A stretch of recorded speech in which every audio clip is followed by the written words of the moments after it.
من خواهش سلام عرض میکنم. میکنم خدمت همه دوستداران موسیقی گیلان و همه دوستداران موسیقی در گیلان. امروز 18 بهمن 99 هست، روز تولد استاد احمد عاشورپور. ما دیشب در بندر انزلی یه برنامه‌ای به همین مناسبت داشتیم که دوستانی زحمت کشیدن تشریف آوردن توی این شرایط سخت. امشب تصمیم گرفتیم گپی با آقای علی احمدی فر داشته باشیم. ایشون پژوهشگر موسیقی، آهنگساز و مدرس موسیقی هستند، ساکن رشت و گیلان. البته چهره ایشون برای همه دوستداران موسیقی در گیلان آشنا هست. با جلسات و کلاس‌های ایشون در خانه فرهنگ احتمالاً خیلی از فرهنگ دوستان گیلان آشنا هستند. علی جان خیلی خوش اومدی و امیدوارم که گپ خوبی رو در کنارم داشته باشیم. خواهش میکنم. ممنون که من دعوت کردین و قابل دونستین و باعث افتخار بنده است که در خدمتتون هستم. زنده باشید. علی جان، من اولش با یه سوال ساده و کوچک شروع میکنم. وقتی نام احمد عاشورپور رو میشنوی چه نوع موسیقیش رو به یاد میاری؟ یعنی میخوام ببینم چه نوع موسیقی از عاشورپور در ذهن شمای آهنگساز ثبت شده به عنوان موسیقی شاخصش. یعنی چه ژانری منظورتون، چه بله، منظورم چه دسته‌بندی؟ ژانری یا چه آهنگ‌هاییش رو. خب ما توی خانواده‌ای بزرگ شدیم و توی خانواده‌ای همین الان هستیم که با موسیقی عجین هستیم و به عنوان یک هنرمند ملی ایشون رو میشناسیم و جز موسیقی مردمی. البته بنده خیلی به ژانر بندی و دسته بندی موسیقی خیلی اعتقاد ندارم، چون مرز مشخصی بین مثلا فرض کنید موسیقی مثلا پاپ یا مثلا یک نوع موسیقی دیگه نیست، چون بیشتر میشه گفت مردمی بودن یک مفهومه و خیلی چیزها مردمی هستن ولی الزاما توی شبیه هم نیستن و خب عاشورپور فکر نمی کنم اگه حتی از آدمایی که درگیر موسیقی نیستن حتی ممکنه اسمش رو حتی نتونن بگن ولی موسیقیشو به هر حال شنیدن. خب طبیعتاً یکی از مشهورتریناش مثلا جمعه بازار خیلی گل کرده، یکی از و همه کاراش، ولی خب جمعه بازار دیگه و خیلی کارهای دیگه. حالا فکر میکنم خیلی مخاطبای ما هم آشنایی دارن. بله. خب به نظر خودت عاشورپور چه نقشی رو ایفا کرده و چه تأثیری رو گذاشته بر رابطه مردم یا با رابطه مردم ایران یا رابطه مردم گیلان با زبان گیلکی؟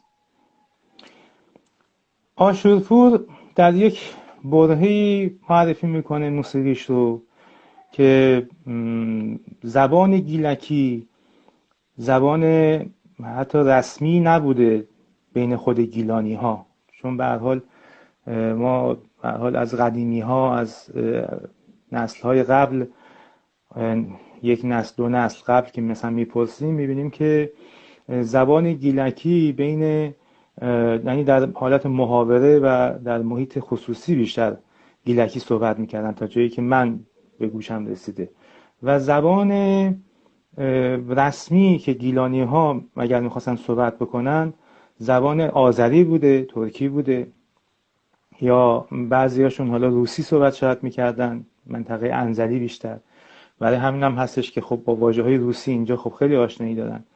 و زبان فارسی هم که در زمان رضا شاه به هر حال زبان فارسی و میخواسته که رسمیت داشته باشه نسبت به زبانهای محلی و خیلی لباس یک شکل، زبان مشترک و زبان فارسی رسمیت بیشتری پیدا میکنه.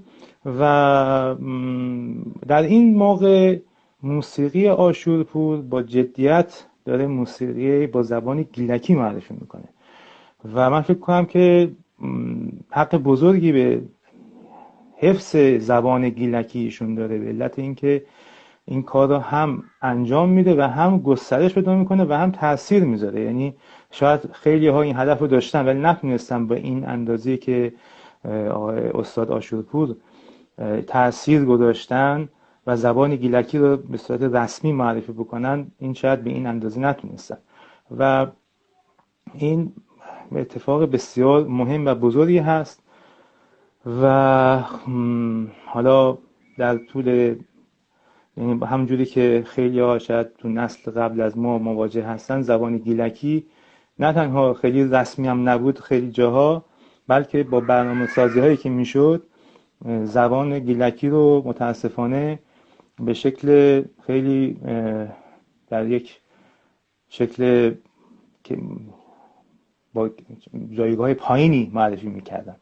ولی بودن اساتیدی مثل آشورپور باعث شد که این زبان جایگاه رسمی پیدا بکنه و توی گیلان و توی خارج از گیلان تاثیر بسیار مهمشو بذاره و زمانی هم معرفی میکنه که زمان خیلی مؤثری هست. شاید اگر 2 دهه بعدش اتفاق میافتاد شاید این تاثیر نمیذاره، شاید 2 دهه قبل هم اتفاق میافتاد، به علت اینکه هنوز صفحه های گرامافون و رادیو هنوز به اون جایگاه پیدا نکرده بود، شاید بازم این تاثیر نمیذاشت، یعنی از بین میرفت و فراموش میشد. و در یک زمان بسیار طلایی این اتفاق افتاد و من فکر کنم که ما گیلانی ها مدیون ایشون هستیم و تاثیرش تا همه الان مشخصه. مرسی. ما میدونیم که شما موسیقی کلاسیک کار میکنین در بالاترین سطح خودش توی کشور ما. البته کارهایی که مینویسیم میدونیم که در اروپا هم اجرا میشه و از این جهت موسیقی فاخر کلاسیک کار میکنیم. میدونیم که رشته موسیقی پاپ یا موسیقی محلی رشته خودت نیست، ولی اگه بخوای از منظر یک آهنگساز و پژوهشگر موسیقی نگاه کنیم به میراث موسیقی آشورپور، چه برجستگی ها و چه ارزش هایی در این میراث هست؟ اتفاقا من همیشه با این نقد مواجه می شدم در رابطه با استاد آشورپور، چون آقای آشورپور چند دسته آثارش تقسیم میشه. یه سری که ملودی از خودش هست، آهنگ خودش ساخته، گاهی شعر خودش گفته، گاهی شعر اشعار مال آقای سرتیپور هست و گاهی هم از ملودی های حالا میشه گفت غربی، از موسیقی های بیشتر اروپای شرقی هست، برای ما غرب به حساب میاد ولی از اروپای شرقی استفاده کرده تو کارشون. و خیلی نقد میشده که ایشون اومده غزوده کرده موسیقی گیلانو و غربیش کرده و مورد تهاجم فرنگی توش ایجاد کرده و من همیشه فکر میکردم که چطور باید اینو بررسی کرد.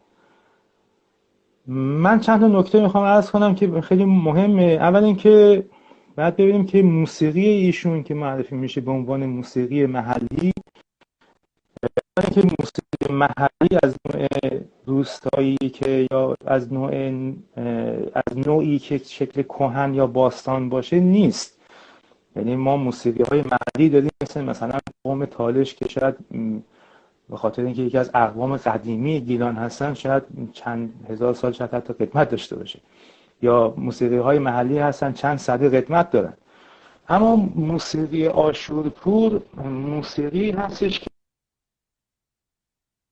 اتفاق میفته. ما در اگه بخوایم تاریخی نگاه کنیم تقریبا اواسط قرن 20 داریم اتفاق میفته، مصادف هست با جنگ جهانی دوم و پایان جنگ جهانی دوم و این زمانی هست که در اروپا موسیقی مدرن در اوجش هست، اوج آوانگاردیسم و هنر مدرن هستش. خب در یک همچین برهه تاریخی انتظار نداریم که یک موسیقی با مشخصات 500 سال پیش، 1000 سال پیش یا 2000 سال پیش معرفی بشه. یک مسئله اینه. بعد اینکه خب این آثار تصنیف شدن خیلی هاشون، اون ملودی هایی هم که از اروپای شرقی وارد موسیقی آقای عاشورپور شده یک جنبه التقاط گرایی رو معرفی میکنه و ما یکی از مشخصات هنر معاصر رو چند وجهی بودن یک اثر هنری میدونیم و اتفاقا بعد از دوره مدرن، حالا میشه گفت اواخر دهه‌های 1960 70 به بعد که ما با پست مدرنیسم مواجه هستیم، یکی از مشخصات اصلی پست مدرنیسم چند وجهی بودن اثر هنری هست. خب یک ذهنی که یک سویه نگاه بکنه، تک وجهی بخواد نگاه کنه، حالا ما کلمه دوگم رو به کار میبریم، بر نمیتابه و فکر میکنه که همه چیز باید از یک وجه بهش پرداخته بشه، در صورتی که این التقاط گرایی که آقای عاشورپور در کارش پیاده کرده همین باعث موفقیتش شده و همونطوری هم که میبینیم آثار که با این ملودی های خارجی استفاده شده کار شده آثاری هست که فراگیرتر هست و یکی از دلایلش همین التقاط گرایی هست و بشر اصلا یک سویه نیست، اصلا وجود بشر یک سویه نیست، فرهنگ نمیطلبه و وقتی که یک سویه ما به چیز نگاه میکنیم این رو به حاشیه میبریم، رادیکالش میکنیم و جلوی ارتباط رو مقداری میگیریم. ولی وقتی که چند وجهی میشه یک اثر، هر وجهش با یک مخاطب ارتباط برقرار میکنه و من فکر میکنم که ما باید هوشیارانه و خلاقانه نگاه کنیم و بررسی بکنیم. حالا منفی و مثبتش رو به هر حال نتیجه خواهیم گرفت، ولی این جای بررسی داره که این اتفاق افتاده. این به خاطر ضعف ملودی سازی در ایران نبوده، چه بسا ما ملودی های بسیار عالی داریم، چه بسا ملودی های بسیار زیبایی باز خود ایشون خلق کردن، بنابراین تواناییش بوده، ولی این که چرا از اون ملودی های استفاده کرده این یه مقداری باید هوشیارانه تر باش برخورد بکنیم. البته شما میدونی که نقشی که گیلان توی دوره مدرن ایران ایفا کرده و عاشورپورها یا ضیاپورها اومدن در واقع هنر مدرن ایران رو شکل دادن با در واقع پیشگامی گیلانیان، تئاتر مدرن ایران رو، موسیقی مدرن رو، نقاشی مدرن رو. این نقش خیلی به جغرافیا هم وابسته بوده. به هر حال گیلان استان اول و استان سرحدی ایران محسوب میشد در ارتباط با غرب و اروپا، یعنی مرز ایران با اروپا بوده. این تأثیر باید روی هنر گیلان هم دیده میشده. ولی سوال اینه که خب عاشورپور یک جریانی رو هم کنار خودش داشته، مثل آقای سرتیپور، مثل میر نقیبی و مثل خانم اکبر، که اینا یک محفلی بودن، شاید با هم کار میکردن و تولید میکردن و فکر میکردن، هم دیگر رو میدیدن. ولی خواننده خب تک ستارهشون عاشورپور بوده.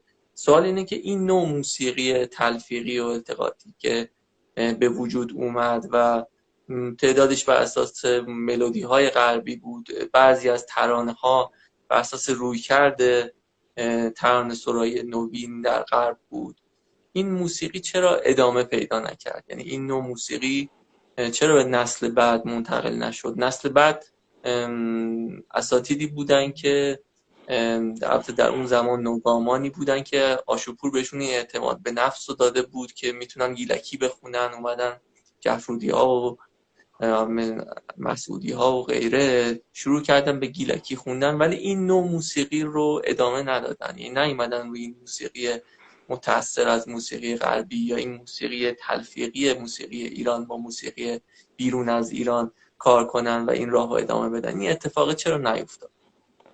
البته من اصلاح میکنم مسئله تأثیر از غرب گرفتن نبوده که مؤثر بشه. حالا این مسئله اینه که میخوام بگم که هدف به نظر من اینجا غربگرایی نبوده اصلا. اینجا هدف یک اثر هنری جدیدی می‌خواسته ایجاد بشه که حالا این ملودی ها به گوش ایشون جذاب بوده و این ترکیب عالی بوده. چه بسا این ملودی ها بیشتر در اروپای شرقی بوده تا اروپای غربی. این یه مسئله اینه که خب جای آسیب شناسی خیلی زیاد داره. ما فقط آقای آشورپور نداریم، خیلی از موسیقی ها دیگه اون جایگاه رو پیدا نکردن و این دلایل مختلف داره. فقط تو موسیقی هم نیست، تو خیلی هنرهای دیگه هست. تو موسیقی خیلی برجسته و واضحه که خیلی از موسیقی ها اون جایگاهی که باید پیدا میکردن نکردن. خب دلایلش چیزای مختلفی میتونه باشه. خب اول اینکه شاید اون موقع هنوز انگیزه های مالی خیلی نبوده، شاید مسائل تجاری توی هنر انقدر اتفاق نیفتاده بوده و شاید اگه کسی میخواسته کار بکنه از دل و جون و از صمیم قلب میخواسته کار بکنه، آدمایی که میخواستن کار بکنن شاید یه همچین چیزی بوده. بعد دیگه این که خب مسئله همون چیزی که حالا به عنوان تهاجم فرهنگی میشناسیم شاید هنوز اتفاق نیفتاده بوده و خیلی اتفاقای، یعنی هنوز اون شکل تجاری که مثلا در سینما، در حتی موسیقی اتفاق افتاد، هنوز اون موقع اتفاق نیفتاده بوده و همین عرض کردم شاید موسیقی ایشون 20 سال بعد معرفی میشد شاید اصلا به این کیفیت نبود، اگرم به همین کیفیت بود شاید اینقدر تاثیرگذار نمیشد. در یک برهه تاریخی بسیار جالب و خیلی تاثیرگذاری کار ایشون معرفی شد. خب دنیای امروز که اصلا دیگه قابل مقایسه با 2-3 دهه بعد از معرفی کار ایشون هم نیست. یعنی الان با این شکلی که الان داره ایجاد میشه و یه جور از خود بیگانگی که توی هنر ما الان اتفاق افتاده که اصلا دیگه حالا اون که جای بحث جدیدی داره. اگه بخوایم وارد آسیب شناسی بشیم، یک فکر میکنم مسئله گسترده‌ای رو در واقع صورت میکنه. خب من سوالم حالا از یک منظر دیگه ای مطرح میکنم. ما از همین محفل، یعنی ترکیب آقای آشورپور، آقای سرتیپور و اطرافیانشون، یه محصول دیگه ای داریم به نام آهنگ آفتابخیزان یا خروسخوان که در کنار جمعه بازار و چند آهنگ دیگه قرار میگیره. ما میدونیم، البته مقدمه بگم، ما میدونیم که اینها با هم دیگه دیدار پیوسته داشتن، رفت آمد خانوادگی داشتن، توی رشت اجرا میکردن، توی انزلی در سالن شیر و خورشید اجرا میکردن، با هم دیگه کار مشترک تولید میکردن. یه موقعی آقای آشورپور میخوند، یه موقع خانم اکبر میخوند. مشخصا ترانه آفتابخیزان خب به لحاظ شعری خیلی برجسته است و خیلی جلوتر از زمانه خودش در کشورمون هست. مضمونش خیلی مضمون نوعی هست، پرداختش و اجراش خیلی نو و نوین هست. این چرا در پایتخت و چرا در مرکز هنر ایران که تهران باشه استقبال چندانی از این رویکرد مدرن و نوگرا نشد؟ چرا اونجا جدی گرفته نشد؟ ما می‌بینیم که آشورپور وقتی دعوت میشه به رادیو یا دعوت میشه به محفل موسیقی جدی پایتخت، ازش میخوان که، حالا به نادرستی نیست، هم باز به درستیه چون اونا دنبال صدای مناطق مختلف ایران بودن، ولی ازش میخوان که ترانه‌های محلی رو بیشتر بخونه یا ترانه‌های محلی رو با موسیقی فاخر اون روز ایران بخونه. ولی این روی کردی که در رشت و انزلی و شهرهای گیلان اتفاق افتاده و این نوآوری که اینجا متولد شده بود اونجا جدی گرفته نمیشه. این علتش چیه؟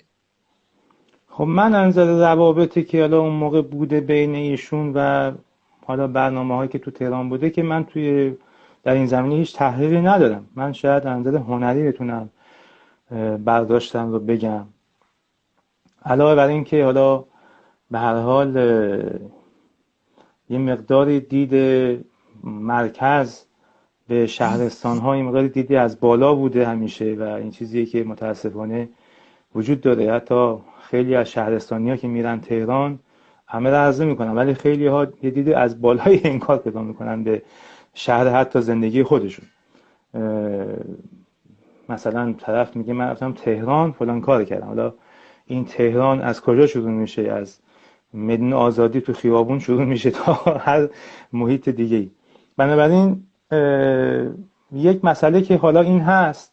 مسئله دیگه خب رقابت‌های هنری هست. خب به هر حال اگر که یک کاری بکر باشه، جدید باشه، همیشه در مقابلش مقاومت میشه و متاسفانه یه مقداری فرهنگ موسیقی ما به این سمت رفته که یه مقدار که چه هستونن به شکل غالبش اینه که از کی تقلید میکنه طرف. یعنی اگر طرف تقلید نکنه، اگر شبیه یک کس دیگه نباشه، چه تو موسیقی حالا هنری کلاسیک یا حالا سنتی محلی، حالا تو همین ژانر، اصلا انگار که ذهن طرف مقاومت میکنه، مخاطب مقاومت میکنه در مواجهه با یک پدیده جدید.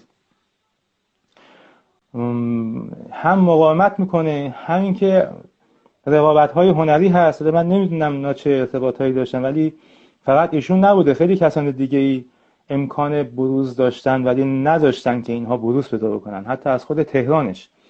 بعد ارزم به حضورتون که یک رقابت این شکلی بوده، به شکل حالا هم به صورت شاید بخشش سالم، یعنی با خلق آثار هنری دیگه، بخشش هم به صورت ناسالم که حالا نذاشتن یه عده، خود هنرمندا نذاشتن. یعنی اصلا مسئله خود، من فکر کنم بخش زیادی از مشکلات ما مسئله صنفی درون صنفی خودمون هست. یعنی ما مشکلات زیادی از خود هنرمندان موسیقی متاسفانه داریم. حالا معرفت‌های زیادی هم هست، ولی خب یه مقداری بی‌معرفتی‌های زیادی هم نسبت به خودمون متاسفانه هست دیگه، چیزی که واقعیت داره. حالا شاید یه ناراحت بشن ولی خب وجود داره. عرضم به حضورتون که به غیر از این، حالا از نظر هنری بخوایم بگیم، خب این کار مقداری مقدار یک نواختره نسبت به مثلا قطعه جمعه بازار. خب مقداری اون پرتحرکتره، پرجنبش‌تره، مخاطب بیشتر درگیرش میشه. کمپوزیسیون یا ترکیب ملودی جوریه که مخاطب راحت‌تر باشه ارتباط برقرار میکنه و خب یه مقداری هم کار مقداری وقتی هنری تر میشه، حالا چه مضمون شعر، چه سنگینی ملودی، هارمونی، حالا مثلا این کار که حالا بیشتر رو ملودیش بعد صحبت بکنیم، هر چی مقداری کار سنگین تر میشه، خب اقبال عمومی کمتر میشه و این به معنای ضعف کار نیست. بعضی وقتا به خاطر قدرت و میگن کیفیت کار هست. اینکه یک اثری مورد اقبال عمومی قرار نمیگیره به معنای ضعیف بودن کار نیست. برعکس گاهی میبینید که حالا همیشه نه ولی خب خیلی وقتا پیش میاد که یک کاری به خاطر اینکه از مردم خود جلوتره، از مخاطبش پیشرفته تر هستش، هر حال یه مقداری مخاطب رو از دست میده. مثلا حالا البته من این قیاسی که میخوام بکنم قابل مقایسه نیست، ولی خب یک چیزی اومد تو ذهنم عرض بکنم. خب بتهوون در تاریخ موسیقی کلاسیک جز اولین آهنگسازایی هستش که مسئله هنر برای مردم رو مطرح میکنه و مسئله موسیقی رمانتیک از بتهوون اصلا شروع میشه. اما بعد از یه مدتی خود بتهوون کارش به جایی میرسه که مخاطب باشه ارتباط برقرار نمیکنه. بتهوون خیلی طرفدار داشته و وقتی که فوت میکنه 20-25 هزار نفر تو چشم جنازه شرکت میکنن که همون موقع هم یک چیز، یعنی الانش یک چیز وحشتناکی خیلی گسترده به حساب میاد، چه برسه به اون زمان. بتهوون با اینکه اولین آهنگسازی هستش که شروع رمانتیک رو اعلام میکنه، رمانتیسیسم در موسیقی رو، و ارتباط با مردم اولین هدفش هست و قهرمان ملی میشه، کم کم کارش پیشرفته میشه و جوری میشه که مخاطب دیگه عقب میمونه. بعد بهش میگن که آقا تو چرا در سطح فرهنگ مردم و فرهنگ در حد درک مردم چرا آهنگسازی نمی‌کنی؟ میگه اگر من این کارو بکنم کاری برای فرهنگشون نکردم. من بالاتر دارم میسازم که مخاطب هم خودشو بکشه بالا. من اگه در سطح مردم کار بکنم انگار کاری براشون نکردم. البته میگم این مقابل مقایسه، یعنی نه شرایط، نه نوع موسیقیش، نه شرایط جغرافیایی و زمانیش اصلا به هم نمیخوره، ولی به هر حال کاری که مقداری هنری‌تر، سنگین‌تر، حالا مطمئناً کار آقای آشورپور مثلا تو همین کاری که شما الان فرمودین خیلی مضمون شعر و محتوای شعر خیلی محور مهمی هست تو این کار. خب یه آرتیست اینجا خودش رو سانسور نکرده و اون چیزی که دوست داشته رو ساخته و از این جهت به نظرم یه کار بسیار ماندگارتری نسبت به موسیقی های مردم پسند تر ساخته و من فکر کنم در آینده این کارهای این شکلی بیشتر مورد توجه قرار خواهد گرفت، چون اصالت بیشتری داره، چون کار خود ایشون هست، شعر پیشرفته‌ای هست، در جهت سرگرمی نیست، در جهت فان نیست، در جهت احساسات سهل الوصول نیست. به همین علت من فکر کنم که در آینده هرچی بیشتر میگذره این آثار بیشتر خودشون نشون میده. چه بسا الان بعد از این همه سال ما داریم درباره همین مسئله صحبت میکنیم. البته یه نکته جالبی که در این محفل میبینیم اینه که خیلی توانایی هنریشون و میگین تقریبا یک دست بود و خیلی با هم هماهنگ بودن. مثلا همین شعر آفتابخیزان و جهانگیر سرتیپور میسرایه و خیلی خوبه. بعد آقای آشورپور میاد فارسیش رو در واقع میسازه. شعر فارسی ترجمه این به این شعر گیلکی نیست، ولی در این حال بازم خیلی خوبه. این نشون میده که توانایی این آدم‌ها خیلی هم با هم هماهنگ بود و هم خیلی به هم نزدیک بود. این خیلی نکته جالبیه که خب به لحاظ تاریخی یک اتفاق بود دیگه. همیشه این موقعیت پیش نمیاد که آدم‌های اینجوری بتونن همدیگر پیدا کنن و زایش داشته باشن. قطعاً اینجوری. من یه سالی از حضورت دارم، اونم اینه که آقای آشورپور میدونیم که آواز ایرانی نخونده و خودش میگفت نمیتونم بخونم. توی مصاحبهش گفته که من وقتی به رادیو دعوت شدم از من خواستن که یک قطعه‌ای بخونم که توش تحریر داشت و نتونستم بخونم و رفتم که آواز یاد بگیرم. بعد کار عجیبی که میکنه میره پیش یک معلم اپرا، یک خانم معلم اپرا، 2 سال تعلیم میبینه و آواز یاد میگیره. باز پیش یک استاد آواز ایرانی نمیره.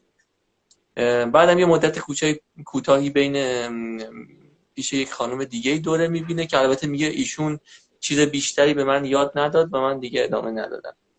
سوال من اینه که تأثیر این دوره آموزش آواز، اونم آواز اپرا، چه بوده در کار آشورپور؟ آیا این تأثیر رو میتونیم ببینیم و شناسایی کنیم؟ خب اگر تأثیری هم داشته به نظرم خیلی برجسته نیست. بیشتر من فکر کنم که موسیقی ایشون میطلبیده که ایشون یک همچین تحصیلی بکنن، چون نوع موسیقیشون یک نوع موسیقی هستش که ایشون نیاز داشتن که آواز کلاسیک بیاموزن، نه آواز سنتی ایرانی ردیف دستگاهی. و من فکر کنم که خیلی اگر تحصیل آواز کلاسیک هم کردن، البته خب حالا اپرا که یک ژانری حالا هست توی آواز کلاسیک، من فکر کنم آواز کلاسیک مثلا بگیم بهتر، چون به هر حال اون تحصیلات آواز رو کاملا بازگو میکنه. من فکر کنم که خیلی مشهود نیست، ولی چیزی از ارزش کارشون کم نمیکنه این مسئله، چون که اصلا به ترکیب کار، یعنی محصول نهایی کار با همین لحن صمیمی خیلی قابل لمس سهل الوصول هستش که این جایگاه رو برایشون ایجاد کرده. چه بسا اگر ایشون حالا آواز کلاسیک یا حالا به تعبیری آواز اپرایی کار میکرد و به اون شکل اجرا میکرد، شاید فاصله ایجاد میکرد با مخاطب خودش. و چه بسا مثلا خانم اکبر مثلا با اینکه آواز کلاسیک میخونه، با اینکه تحصیل اپرا داره، تو صداش هم مشخصه، این ارتباط رو نمیگیره با مخاطبش، چون به هر حال مخاطب ما مخاطبیه که با صدای یه مقداری قابل لمس، جوری که خودش هم بتونه بخونه، بیشتر ارتباط برقرار میکنه. اگر که کیفیت آواز به این شکل بود، مخاطب چون نمیتونست باش همزاد پنداری بکنه شاید درگیرش نمیشه. البته عرض بکنم چون نوع موسیقیشون میطلبه یک همچین تحصیلاتی رو، بعدن کسانی که خوندن، کارایشون رو بازخوانی کردن، مخصوصا اونهایی که تحصیل آواز کلاسیک اپرا انجام دادن، خیلی موفق تونستن عمل بکنن، چون این نوع موسیقیشون با یک همچین تحصیلاتی کاملا در یک مسیر قرار میگیره و جذب کنه همدیگه رو. بله. خب من قبل از اینکه سوال آخرم بپرسم، نکته‌ای شما باقی مونده که می‌خواستین درباره کار آقای آشورپور بگین؟ چون سوال آخرم دیگه درباره آشورپور نیست. اگه نکته‌ای هست بفهم. یه نکته‌ای می‌خواستم بگم تو حرفام یادم بود ولی یادم رفت. عرضم به حضورتون که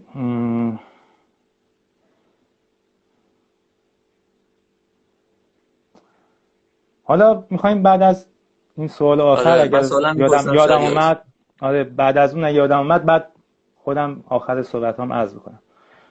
خواهش میکنم. سوال آخر من اینه که فکر میکنم که شما البته بیش از هر کسی شاید در گیلان بتونیم به این سوال جواب بدیم، با توجه به احاطه‌ای که هم بر موسیقی دارین، هم نزدیکیتون به جامعه موسیقی گیلان و هم مسئولیتی که در گذشته در نهاد موسیقی گیلان داشتین. شاید بیشتر از هر کسی بتونین به این سوال جواب دقیق بدین. اونم اینه که سوال البته خیلی ساده و یه خطیه ولی جوابش احتمالاً خیلی متوله.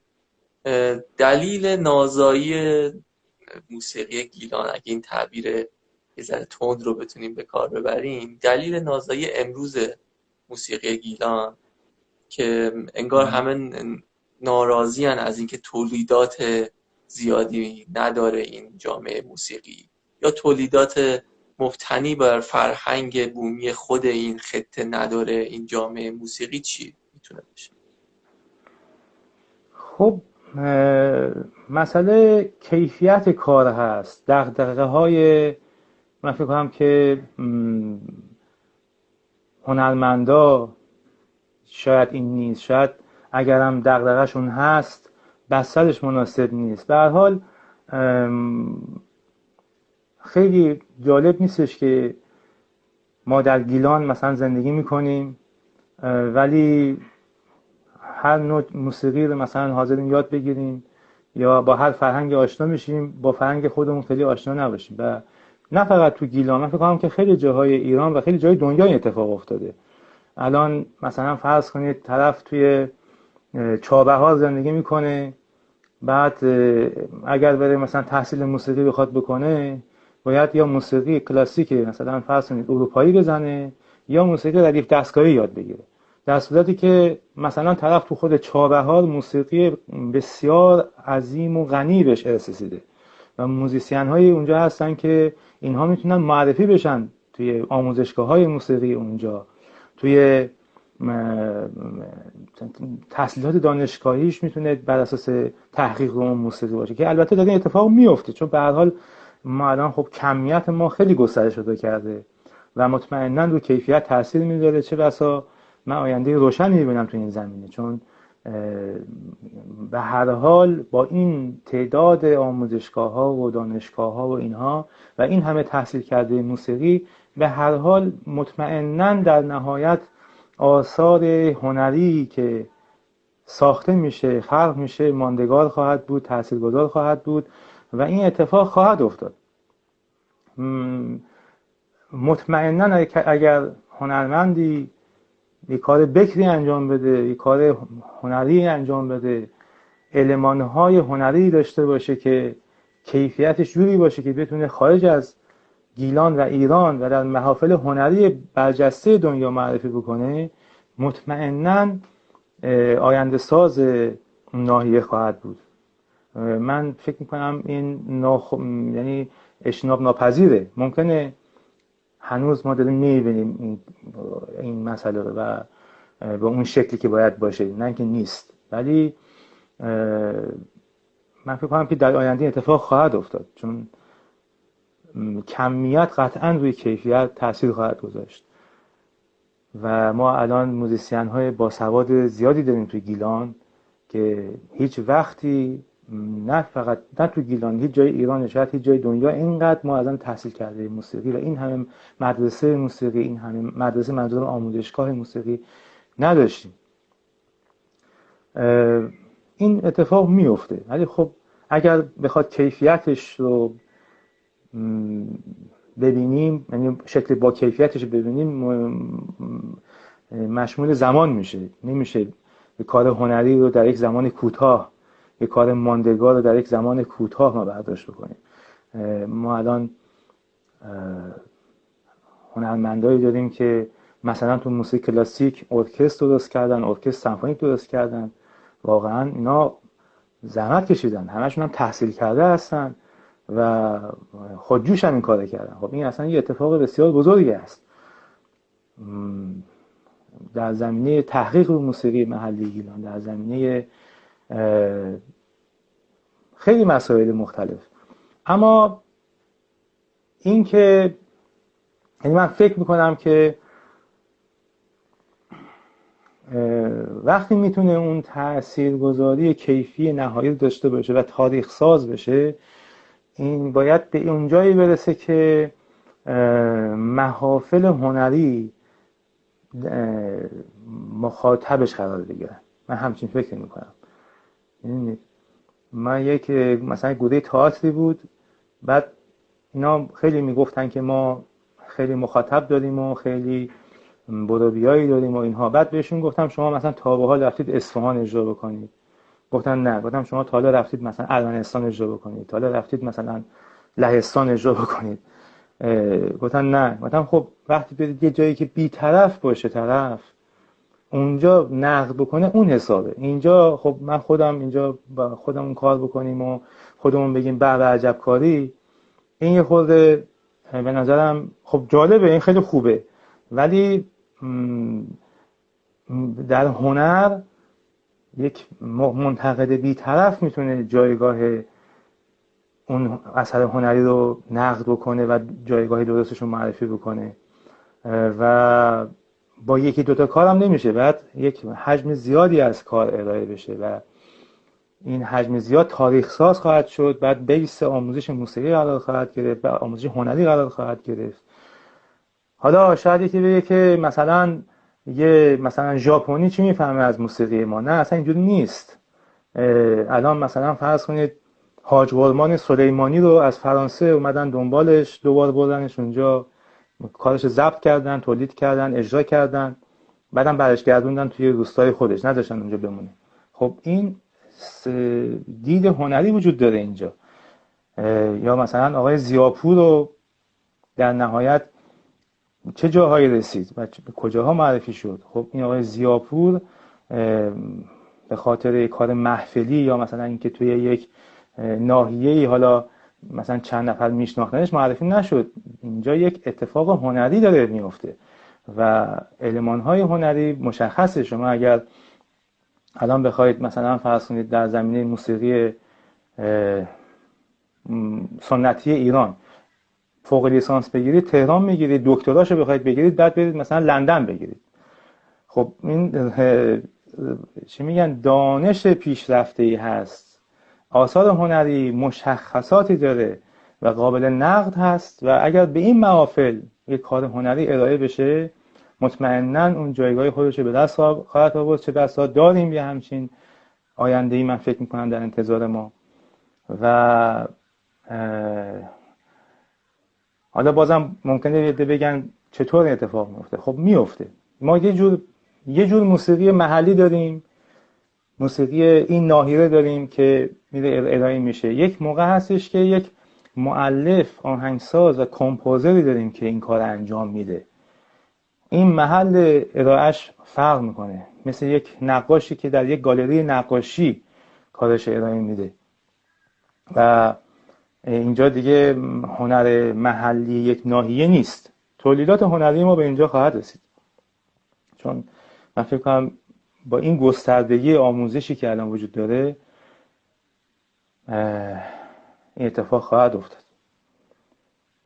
البته این در واقع تولید کم آثار محلی یا آثاری که به مناطق مختلف ایران نظر کنن یه ماجرایی که همه ایران. من جملتون رو صداتون خیلی قطع و وصل شد، من صداتون رو نشنیدم از اولی که صحبت کردم. عرض کردم که اینکه تولید آثار محلی یا آثاری که نگاه منطقه‌ای دارن موضوعیه که در همه ایران اتفاق افتاده و همه ایران این مشکل رو دارن، ولی خب ما در ایران یه ذره انتظارمون بیشتره، چون همونجور که شما گفتین موزیسینا تعدادشون زیاده، گروه‌های موسیقی خیلی خوبی داریم که اجراهای خیلی خوبی میکنن، با کیفیت اجرا میکنن در همه رشته‌های موسیقی، ولی اینکه کار جدید تولید بکنن کمتره که امیدوارم که مثل شما امیدوار باشیم که این اتفاق بیفته. نه هم می‌خواستم این عرض کنم، هم تو کار جدید هم تو کار کاملا بکر محلی خودمون. ما توی زمانی که تو انجمن بودیم 2 تا گروه دعوت کردیم از منطقه تالش و منطقه گالش. رفتیم خود اون چی میگن از خود اون محل آوردیم، یعنی بکرترین شکل موسیقی محلی، و یعنی خیلی ها هستن که اونها رو باز اجرا میکنن، روی سن میبرن اجرا میکنن، خیلی مخاطب دارن، بلیط فروشی خیلی بالایی دارن. حالا به هر حال ملودی های محلی گیلان که خب خیلی هم مشهوره. ما رفتیم خود اصلش رو آوردیم، ولی متاسفانه یه شب فکر میکنم 9 تا بلیط فروخت، یه شب هم 5 تا بلیط فروخت. یعنی خیلی جالب بود که ما اصلش رو آوردیم ولی اصلش خیلی جذابیت نداشت. ببینید حالا تولید اثر هنری هم با یک مسیر دیگه ای مواجهه. یعنی یک آهنگساز یا یک هنرمندی خب یک کار میخواد ضبط کنه، کلی هزینه شه، بعد حالا ضبط کرد با چه کیفیتی میخواد ضبط کنه، کجا میخواد ضبط کنه، با چه نوازنده‌هایی میخواد ضبط کنه، کجا میخواد ارائه بشه، در چه ویترینی میخواد این ارائه بشه، اینا همش اهمیت داره و مهمه دیگه. ببینید درسته. خب خیلی ممنون. آیا علی جان یادت اومد که چه نکته‌ای می‌خواستی اشاره؟ نه اینقدر این بحث سنگین بود که مثلا دیگه هیچ جایی از ذهنم به اون نتونستم بپردازم، ولی یه چیزی بود. خواهش می‌کنم ایشالا تو یه فرصت دیگه بیشتر با هم گفتگو کنیم. من خیلی لذت بردم و چیزی یاد گرفتم. مرسی ازت که این وقت شب وقتی تو در اختیار ما قرار دادی. خواهش میکنم، باعث افتخار هستین. خیلی ممنون که دعوت کردین و من مطمئنم فعالیت‌های شما، عزیزانی مثل شما، مطمئناً روی همون مسئله‌ای که الان دربارش صحبت کردیم تأثیر خواهد گذاشت و این مطالبه و تقاضایی که وجود داره مطمئناً به یک ارزی صحیحی منجر خواهد شد. و من خواهش میکنم که نه واقعا همینطوری. من فکر میکنم که یه نکته هم میخوام عرض کنم اگه وقت هست 2 دقیقه بگم درباره منتقد هست. اونم یادم اومد، آشورپور هم یادم اومد.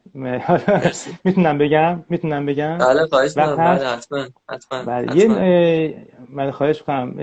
یک مسئله در اثر تولید اثر هنری منتقد هست. متاسفانه نقد هنری یه موقعی دست کم گرفته شده و من فکر کنم چرخه تولید یک اثر هنری خیلی عرضم به حضورتون که وقتی کامل میشه که نقد بشه، حالا چه مثبت چه منفی، اگر اثر هنری نقد نشه اون اثر ابتره، اون اثر از بین میره، باید نقد بشه، چه مثبت چه منفی. چه بسا در دنیای مدرن، دنیای پیشرفته، خیلی‌ها هستن، هنرمندا هستن به منتقدا حتی پول میدن که اینا رو نقد بکنن، حتی شده منفی، چون اصلا نقد منفی خیلی هم بیشتر میتونه یک اثر هنری رو بیشتر معرفی بکنه.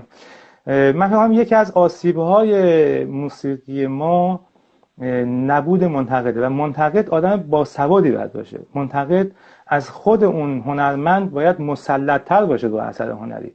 منتقد باید خیلی چیزهای دیگه هم به غیر از هنر بدونه. می‌دونید ما تو این زمینه واقعا ضعف داریم. من فکر می‌کنم که از هنرمندا خواهش می‌کنم که نقد بکنن، نقد هنری بکنن.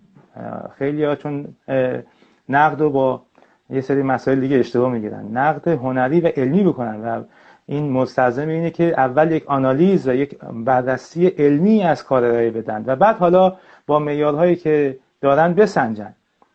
اصلا نقد میتونه آموزش باشه برای مخاطب. این یه نکته.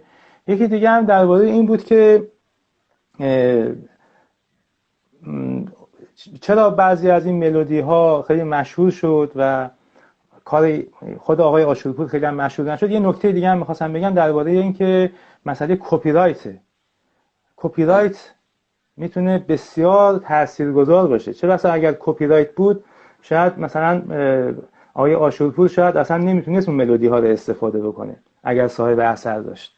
ملودی اگه محلی بود که نه البته، ولی خب اگه صاحب اثر داشت نمیتونست استفاده بکنه. و یکی از دلایلی که این همش هنرمندا شبیه هم آهنگسازی میکنن، یکی از دلایلش همین نبودن کپی رایته. علاوه بر منتقد هم خیلی مهمه. یعنی اگر کسی شبیه دیگری اجرا میکنه یا کاری ارائه میده، خب این نقد منفی داره. شما تو موسیقی پاپ دنیا مگه نگاه کنید 2 نفر نیستن که شبیه هم کارشون ارائه بدن. یعنی تو موسیقی پاپ خودمون ببینید چقدر همه شبیه هم دیگه هستن. خب نقد میتونه اینجا روشنگر باشه. یک دوم کپی رایته. اگر کپی رایت باشه نمیتونه کسی شبیه یکی دیگه کار بکنه. و حالا چه بسا که خیلی از این موسیقی های پاپ حالا صداش در اومده که چقدر کپی شدن از آثار خارجی و اینها، که اینا همه به نظرم مسئله کپی رایت البته الان وجود داره، کپی رایت وجود داره و میتونن، ولی داخلیه، یک مسئلهش داخلیه، کاش بپیونده به کپی رایت جهانی یک مسئله. و دیگه این که اگر نقد انجام بشه توی مسیر ارائه اثر هنری و این نقد هنری باشه، علمی باشه، مطمئناً اثرش به اندازه خود اثر هنری میتونه باشه، چه بسا حتی بیشتر از اثر هنری. خیلی ممنون علی جان، متشکر از وقتی که در اختیار ما قرار دادی. از شما و همه دوستداران موسیقی گیلان و موسیقی استاد آشورپور خدا نگهداری. خدا ارادتمندیم. آروین عزیز موفق باشین. خیلی ممنون. خدا نگهدار.